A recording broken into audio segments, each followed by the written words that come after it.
오늘 나눌 주님의 말씀은 시편 119편 57절부터 64절까지입니다.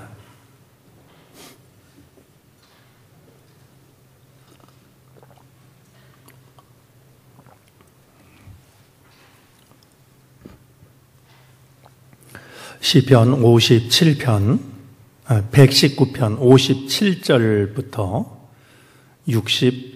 64절까지 주님의 말씀을 우리 한 목소리로 다 함께 읽겠습니다. 여호와는 나의 분깃이시니 나는 주의 말씀을 지키리라 하였나이다. 내가 전심으로 주께 간구하여 싸우니 주의 말씀대로 내게 은혜를 베푸소서.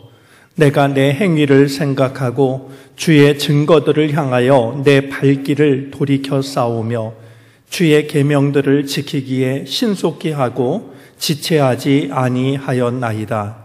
악인들의 줄이 내게 두루 얽혔을지라도 나는 주의 법을 잊지 아니하였나이다.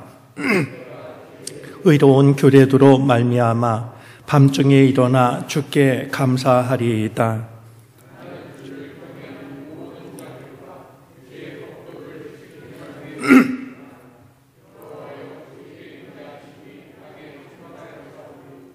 주의 율례들로 나를 가르치소서. 아멘. 네, 특별 새벽 기도의 8번째 날입니다. 우리가 함께 이렇게 기도의 자리를 지키고 있는데요. 어느 때보다도 기도의 자리에서 교우들을 만나면 반가움을 넘어서 고맙기도 하고 든든하기도 합니다. 함께 기도하는 분들이 있다라고 하는 것은 우리의 마음을 참 든든하게 하는 일이 아닐 수가 없는데요. 주님께서 끝까지 건강과 평안을 지켜주셔서 우리가 작정한 이 시간 기도로 온전히 채울 수 있었으면 좋겠습니다. 오늘 우리가 함께 나눌 말씀은 57절부터 64절까지로 나는 주저하지 않겠습니다 라는 말씀을 중심으로 함께 말씀을 살펴보도록 하겠습니다. 오늘 이 제목을 생각하면 떠오르는 이야기 하나가 있습니다. 여러분들 혹시 그 내일 마귀 이야기를 들어보신 적 있으신지요? 어느 날 마귀들이 모여서 회의를 합니다. 마귀들도 모여서 회의를 하는 모양입니다. 그들의 주제는 당연히 어떻게 하면 믿는 자들의 믿음을 약화시킬 수 있겠는가, 하나님에게서 멀어지게 만들 수 있겠는가 하는 주제였습니다. 많은 얘기가 오고 갔죠. 그들을 핍박하자는 얘기도 있었고요. 감옥에 가두자라는 이야기도 있었고, 그들에게 쓰디쓴 실패를 경험하게 하자, 바쁘게 하자, 많은 얘기들이 있었어요. 그러나 번번이 그 안이 채택이 되지 않습니다. 핍박을 하자라는 의견에 대해서는 역사를 봐라, 핍박을 하면 할수록 그들의 믿음은 오히려 강해졌다. 감옥에 가두자, 오히려 그들은 하나님을 더 찬양하고 더 뜨겁게 기도하더라. 실패하게 하자, 오히려 그들은 더욱 하나님 앞에 겸손하게 무릎 꿇고 기도하더라. 꽤 쓸만한 안건들이 많이 나왔지만 채택이 되지 못했습니다. 그날 긴 회의를 통해서 채택된 의견이 있었는데요. 한 늙은 마귀가 제안한 안이었습니다. 그는 말했습니다. 믿는 자들에게 그래, 하나님도 사랑하고 기도도 열심히 하고 전도도 하고 헌신도 하고 다 하게 하자. 모인 마귀들이 말이죠. 그게 지금 할 소리냐고 말이죠. 그때 그가 덧붙인 말이죠. 다 하게 하는데 그의 마음속에 내일 하자는 그 생각을 집어넣어 주자. 그 안이 채택이 됐어요. 그래, 내가 열심히 하자. 이러면 안 되지. 근데 오늘 말고 내일 하자. 여러분, 우리가 경험합니다만 자고 일어나면 또 내일은 하루 물러가는 거 아니겠습니까? 내일, 또 내일로 이제 그런 안이 채택되었다라는 이야기가 있는데요. 오늘 우리 나눌 말씀의 제목은 오늘 본문 속에 담겨 있는 한 말씀 중에 하나입니다만, 나는 주저하지 않겠습니다. 나는 주저하지 않겠습니다. 라는 그런 말씀입니다. 오늘 나눌 57절부터 64절까지는 히브리 문자 중에서 8번째에 해당하는 헤트라는 그런 문자입니다. 이 헤트라는 이 문자는요, 그 형상이 어디서 왔냐 하면 울타리라는 담장이라는 형상에서 온 문자입니다. 그러니까 울타리, 담장, 둘러싸인 곳, 이런 의미를 가지고 있죠. 좀 더 전문적인 견해를 보니까 황소가 나가는 것, 히브리어 첫 단어인 알렙이라고 하는 것이 황소를 나타내는 그런 뜻으로 이해도 하는데요. 황소가 나가는 것을 막는 그런 벽으로 이렇게 이해를 하기도 합니다. 자, 그러다 보니까 이 헤트라는 문자에서 파생된 의미들이요, 벽, 성벽, 띠, 구역, 잘못, 이제 이런 의미들이 파생이 되고 있는 것을 확인하게 됩니다. 깨트릴 수 없을 것 같은 시간과 벽의 경계에 갇혀 있는 바로 그런 것을 나타내고 있습니다. 이 시인은 벗어날 수 없는 이 울타리 안에서 살아가는 나에게 어서속히 이 울타리에서 벗어나게 해달라고 오늘 기도를 드리고 있는 것이죠. 오늘 말씀을 살펴보면 어디에도 울타리라는 말은 나오지 않습니다.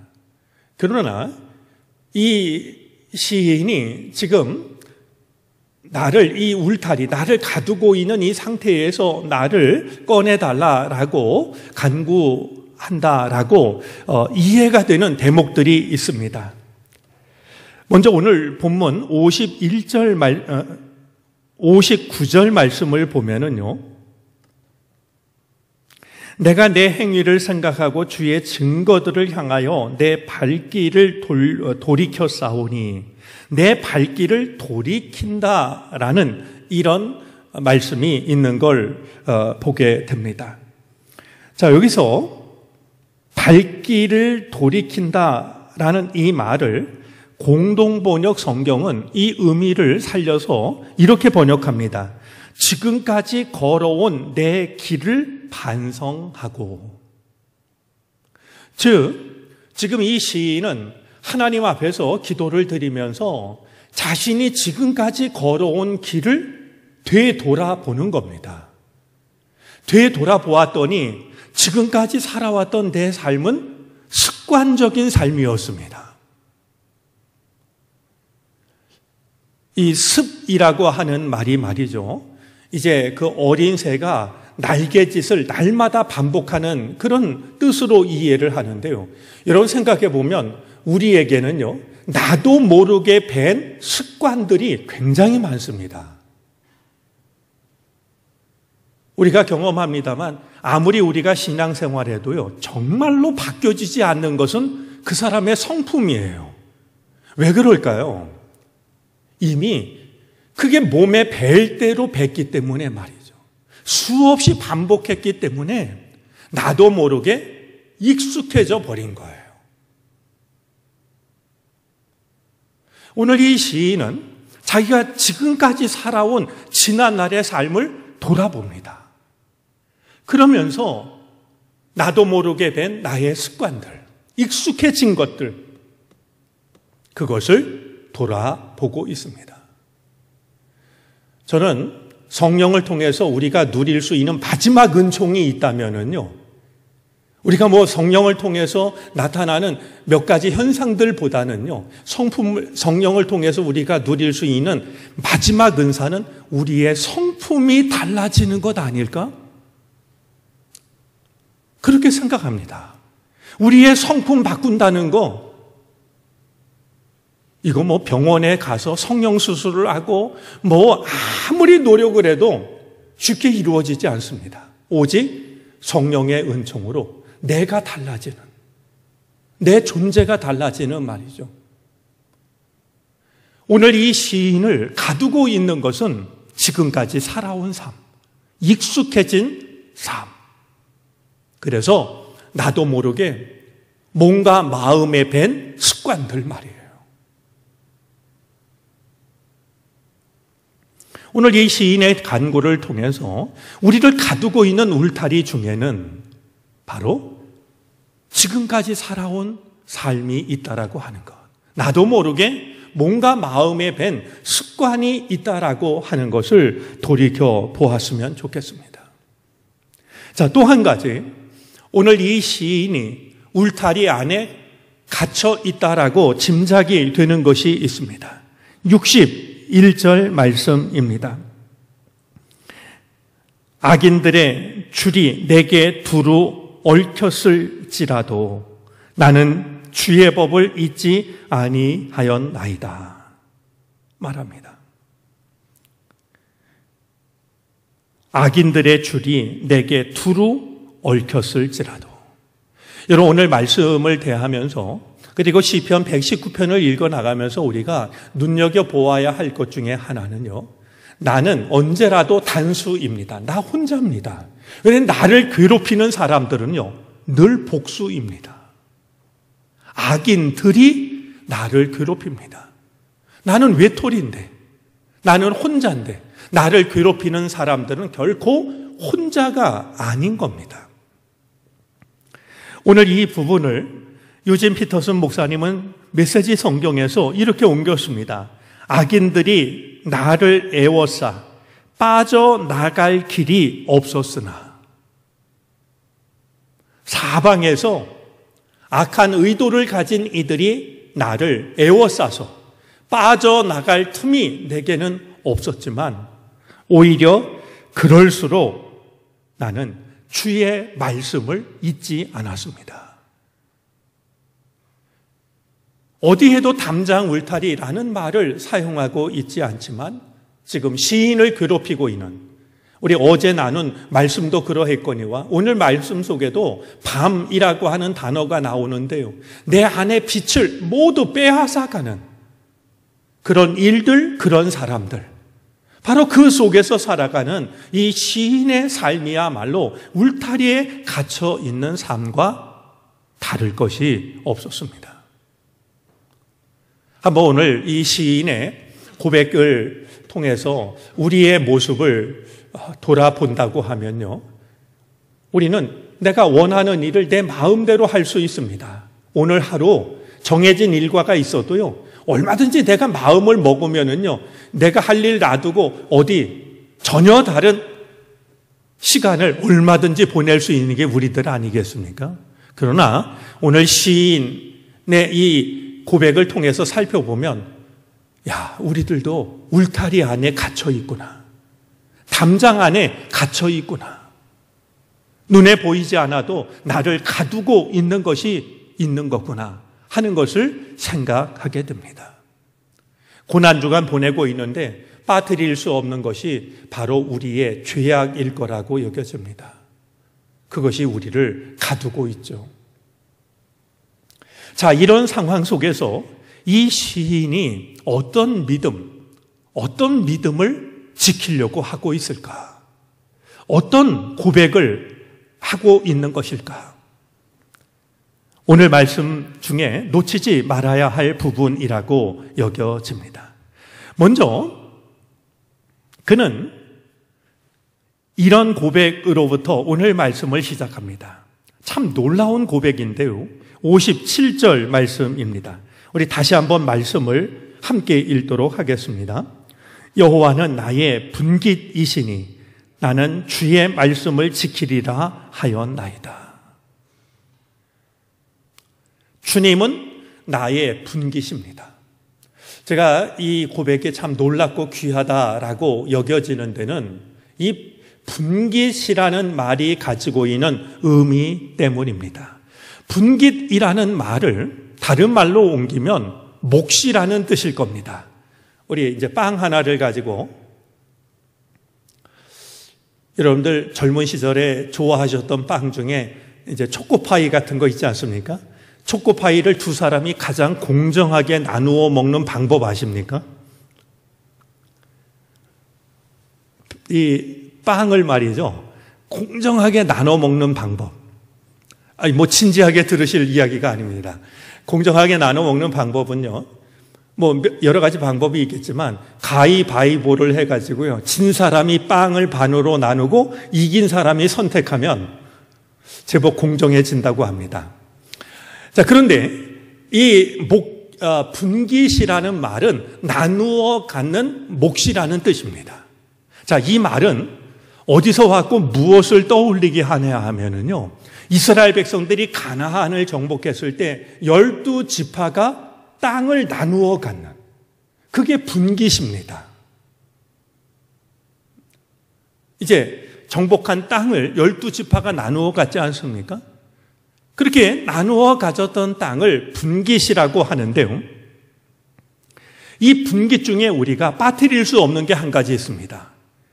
땅을 분배받지 못한 지파가 있었습니다. 어느 지파였나요? 예, 레위 지파입니다. 왜 레위 지파는 땅을 갖지 않았을까요? 미워서 빠뜨렸을까요? 그게 아니고요. 이 레위 지파가 땅을 갖지 않게 한 가장 중요한 이유는요. 레위 지파는 하나님을 섬기는 제사장 지파입니다. 그래서 그들은 땅을 차지했던 것이 아니라 하나님께서 그들의 분깃이 되어 주시겠다라고 말이죠. 대신 나머지 12지파가 하나님께 드리는 제물과 11조로 레위 지파가 살아갈 수 있도록 규례를 만드십니다. 따로 땅을 차지하지는 않지만 다른 백성들이 그들이 하나님을 섬기는 일을 할 수 있도록 이제 제도적인 장치를 갖추게 되죠. 그것보다 중요한 사실은 레위 지파는 하나님을 섬기는 이 일을 하고 있기 때문에 하나님께서 그들의 분깃이 되어 주시겠다라고 말이죠. 자, 이 사실은 하나님의 백성들에게 매우 중요한 사실 한 가지를 일러줍니다. 그것은요, 이스라엘에게는요, 가나안이 최종 목적지가 아니라 바로 하나님의 분깃이 되는 것이 최종 목적지라는 거예요. 오늘 우리들도 마찬가지입니다. 우리의 믿음이 가 닿아야 될 최종 목적지가 무엇일까? 내가 원하는 것을 얻는, 그거는 믿음 없는 사람들도 똑같이 가지고 있는 생각입니다. 하나님을 믿는 우리가 가져야 될 믿음의 최종 목적지는요, 내가 하나님의 거룩한 백성이 돼서 하나님이 내 분깃이 되시는. 그래서 오늘 이 말씀을 주님은 내가 원하는 것의 전부이십니다 라고 이해를 한 사람이 있습니다. 분깃이라는 말을 주님은, 하나님은 내가 원하는 것의 모두입니다. 전부입니다.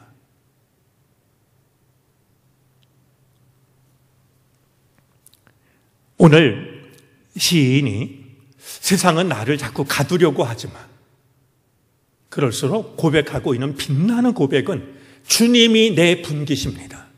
나를 붙잡는 이 세상이 내가 살아가야 될 전부가 아니라 주님이 나의 전부이십니다.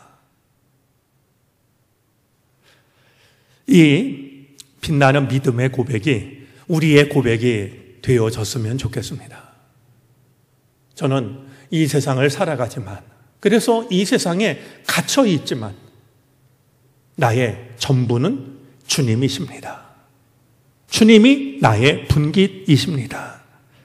이 믿음이 우리의 고백이 되어질 수 있기를 바랍니다. 자, 또 한 가지, 오늘 시인이 나를 울타리처럼 가두는 이 세상 속에 살아가면서 그가 지키고 있는 믿음이 또 한 가지 눈에 띄는 게 있습니다. 63절입니다. 우리 역시 다 함께 말씀을 읽어보도록 하겠습니다. 나는 주를 경외하는 모든 자들과 주의 법도들을 지키는 자들의 친구라. 참 복된 말씀이라고 생각이 듭니다. 메시지 성경은 이렇게 옮겼습니다. 나는 주님을 경외하는 모든 이들의 벗, 주님의 규례대로 사는 이들의 길동무입니다. 자, 우리가 확인했습니다만 악인들 앞에 나는 혼자였습니다. 외톨이였습니다. 그런 그가 주변을 둘러봅니다. 그리고 하나님을 신뢰하고 믿음의 길을 걸어가는 사람이 내가 혼자가 아니구나라는 사실을 깨닫게 됩니다. 나는 내 주변에는 악인들만 있고 하나님을 믿으려고 하는 사람은 나 혼자뿐이라고 생각을 했는데 다시 한번 둘러보니까 하나님을 믿는 사람들이, 믿음을 지키는 사람들이 내가 혼자가 아니라고 하는 사실, 그렇게 살려고 애를 쓰는 사람들이 적지 않다라는 생각을 하면서 그들은 모두 나의 친구들입니다. 나의 벗입니다. 나의 길동무들입니다. 라고 고백을 하고 있는 것이죠. 이 대목에서 떠오르는 한 장면이 있습니다. 엘리야입니다. 그가 지치고 지쳤을 때, 낙심하고 낙심했을 때, 하나님을 지키려는 열정을 가지고 있는 사람이 아무도 보이지 않는다라고 생각했을 때 그가 내뱉은 말이 있습니다. 나만 홀로 남았으나. 참 마음 아픈 말이죠. 한 예언자가 세상을 바라보면서 하나님을 두려워하고 하나님의 말씀대로 살려고 하는 자가 아무도 없습니다. 나만 혼자 남아싸우니 내 목숨을 취해달라고 말이죠. 그때 하나님께서 그에게 했던 말이 있습니다. 바알에게 무릎 꿇지 않은 자 7,000명이 있다는 겁니다.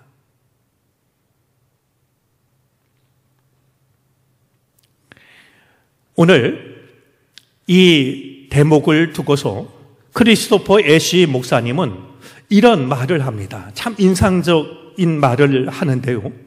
창조 세계의 단 한 뼘도 사탄의 것이 아니다.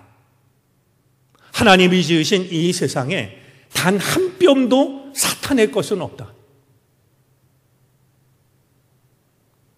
제게도 큰 위로의 말로 다가왔습니다. 우리는 세상이 너무나 악해져 가지고 믿는 자를 어디서 찾아볼 수 있을까 생각할 때가 있는데요. 이 애쉬 목사님의 말씀에 의하면 창조세기에 단 한 뼘도 사탄의 것은 없다. 모두가 하나님의 것이다.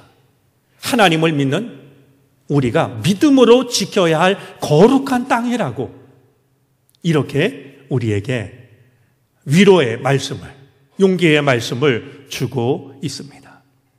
그래서 그럴까요? 오늘 이 시인의 고백은 이렇게 맞춰지고 있습니다. 64절입니다. 여호와여 주의 인자하심이 땅에 충만하여 싸우니.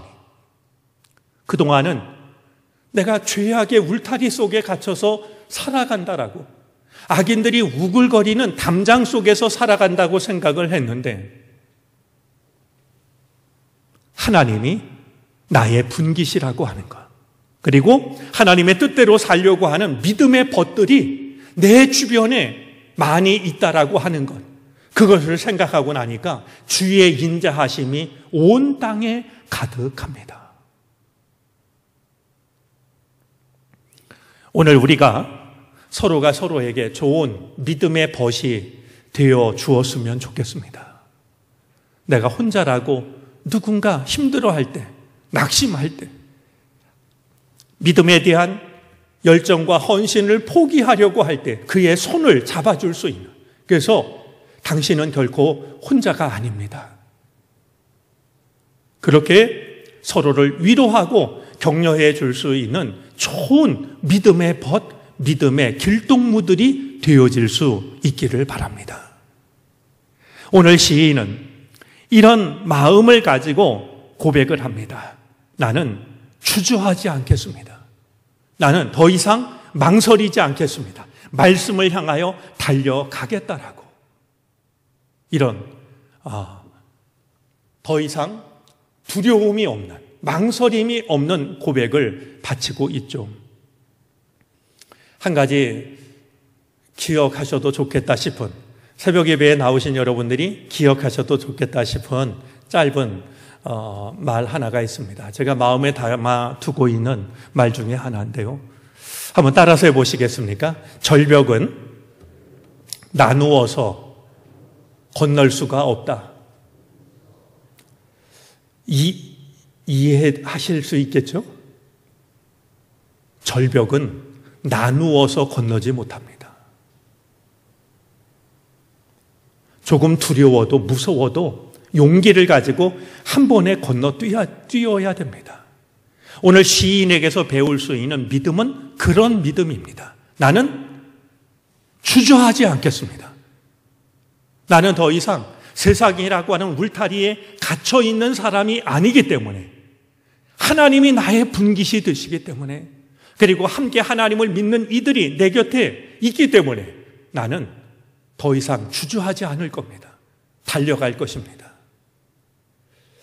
이 믿음의 용기와 다짐이 이 새벽에 주의 말씀에 귀를 기울이는 우리 모두에게도 임할 수 있기를 바랍니다. 더 이상 세상에 갇혀 있지 마시고 하나님을 나의 분깃으로 삼기를 바랍니다. 그리고 믿음의 길동무들과 함께 주저하지 말고 망설이지 말고 믿음의 세계를 향하여, 말씀의 세계를 향하여 달려갈 수 있는 우리 모두가 되어질 수 있기를 바랍니다.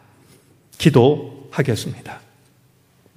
우리 이 시간 오늘 나눌 말씀을 생각하면서 조용히 기도를 하도록 하겠습니다. 세상은 우리를 자꾸만 가두려 합니다. 우리의 생각도 짧아서 세상에 갇혀 살아갈 때가 있습니다. 우리를 꺼낼 수 있는 것은 주님의 말씀입니다. 주저하지 않고 말씀을 따라갈 수 있도록, 그래서 세상의 울타리에서 벗어나 하나님께 속한 사람이 될 수 있도록 주저하지 않겠습니다. 망설이지 않겠습니다.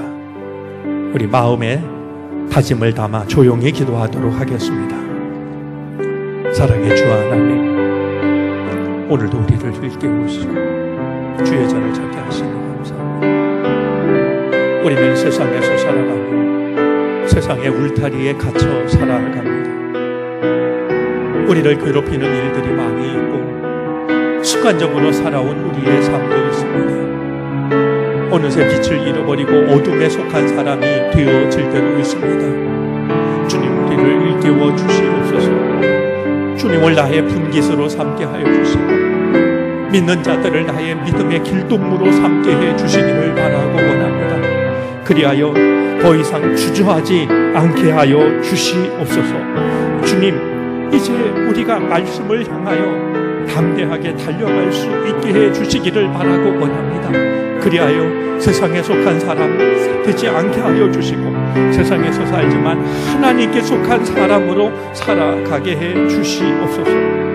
이 자리에 참석한 모든 주님의 백성들에게 이 놀라우신 은혜를 베풀어 주시옵소서. 거룩한 다짐이 마음에 새겨지게 해 주시옵소서.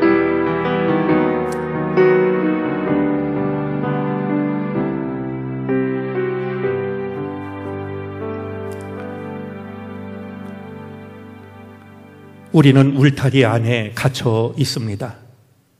지금까지 살아오며 나도 모르게 몸과 마음의 습관처럼 밴 많은 습성들이 그리하고 우리의 신앙을 가로막는 수많은 일들이 그리합니다.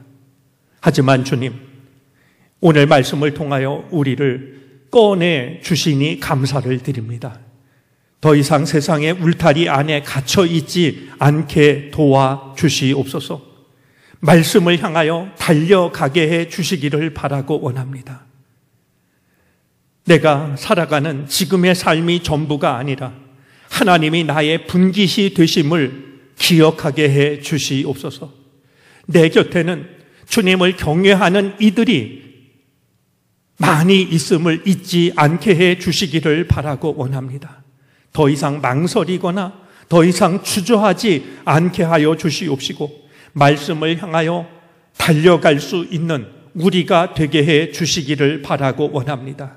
그리하여 우리의 삶이 세상에서 살아가지만 세상에 속한 사람이 아니라 하나님께 속한 사람으로서의 삶이 되게 하여 주시옵소서. 주님은 우리의 모든 것을 알고 계십니다. 머리카락 숫자도 세신 바 되었다 하셨사오니 주여 여전히 우리에게 없어져 올 모든 것들을 다 물리쳐 주시기를 바라고 원합니다. 우리의 삶 속에 드리워진 그 모든 것들과 우리의 마음에 깊이 뿌리를 내리고 있는 것들까지 없어야 할 모든 것들을 주님이 제하여 주시기를 바라고 원합니다. 우리에게는 간절히 기다리고 있는 주님의 은총이 있습니다. 주님이 모두 아시지 않습니까? 주님, 이 시간 우리의 마음의 소원과 간구를 주님 앞에 바치오니 받아 주시옵소서.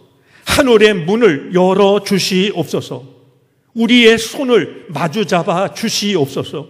우리의 가정을 붙잡아 주시옵소서. 우리가 하고 있는 일을 붙들어 주시옵소서. 하나님의 백성으로 부족하지 않게 하여 주시고 부끄러움 당하지 않게 해 주시기를 바라고 원합니다. 우리의 삶을 통하여 하나님의 살아계심이 증거되게 하여 주시옵시고 하나님의 백성들을 향한 하나님의 사랑의 풍성함이 나타나게 해 주시옵소서. 오늘도 이 마음을 담아 예물을 주님께 바치는 손길들이 있습니다. 주님께서 그 마음 아시오니 주님께서 그 마음을 받아 주시옵시고 놀라우신 은혜를 허락하여 주시사 기쁨과 감사가 끊임없이 샘솟아 나게 해 주시옵소서. 합력하여 마침내 선을 이루어 주시옵소서. 정론교회를 축복하여 주시사 허락하신 이 땅을 그리스도의 마음으로 주님의 심정으로 끌어안을 수 있는 교회가 되게 해 주시옵소서. 주님의 선한 도구로 넉넉히 쓰임 받게 해 주시옵소서. 지금은 우리 구주 예수 그리스도의 크신 은혜와 하나님 아버지의 헤아릴 수 없을 크신 사랑과 우리의 연약함을 아시고 위로하시고 힘주시고 여전히 이끌어 가시는 성령의 은총이 이 새벽 주의 전을 찾아 주의 말씀에 귀를 기울이고 기도를 바치는 사랑하는 모든 교우들 머리 위에 이제로부터 영원토록 함께 계시옵기를 간절히 축원하옵나이다. 아멘.